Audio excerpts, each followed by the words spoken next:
in almost every case, the results section of a dissertation will be the first time a student has been required to assemble a number of independent experiments into one narrative.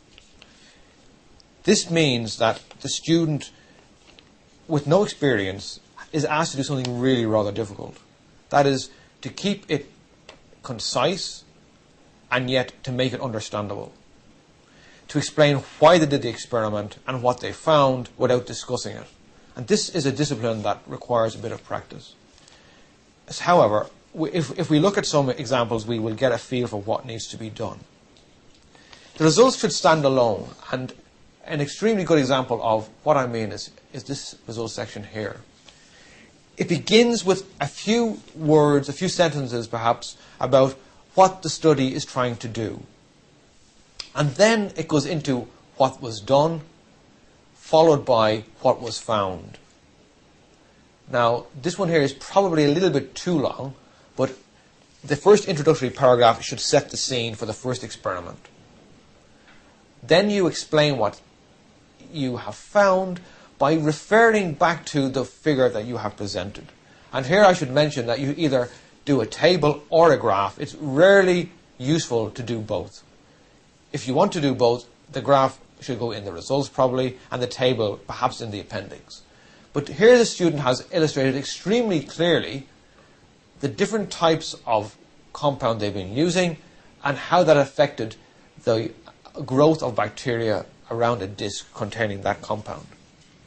And so they have given it a title, they have put an axis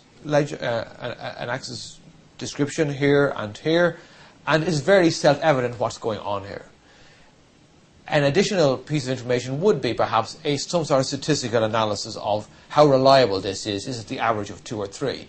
Normally in science you would do a number of experiments and then average them and present this with some sort of error bar here. But this is a rather good presentation as it stands. This is followed now by a few words about what they found. And here's a very good example. They have identified the one that gave the biggest effect, the one that gave the smallest effect, and then does something about the other ones as well. And this is the end of that particular figure. It has been introduced, the main findings have been extracted, and now the student is ready to go on to the next experiment. But beforehand, they must explain why. And unfortunately, this student has omitted that particular piece of the narrative. They were looking at bacteria on a plate being inhibited, their growth inhibited by these compounds. They went back then to see 3 or 4 days later if the bacteria had managed to grow. Why? Because here they should have said some compounds kill bacteria, they will never grow again. Some compounds stop them growing for a day or 2 or 3. And so you need to identify which of these compounds has a bactericidal killing effect or a bacteriostatic stopping growing effect. And that is what this student has identified here. This one, after 3 days, ceased to be effective, and so on. So again, the missing sentence undermines her presentation. The logic of what she's doing has now been lost. The results are good. She explains again what she found, but there is no real narrative about why she did this experiment, and that undermines her results section here. So, to reiterate, it's why I did it, what I found, and what I did next, and perhaps why I did it next. You should make sure everything is labelled clearly and make a logical sequence with headings throughout your results section. Avoid entering into discussion at this point.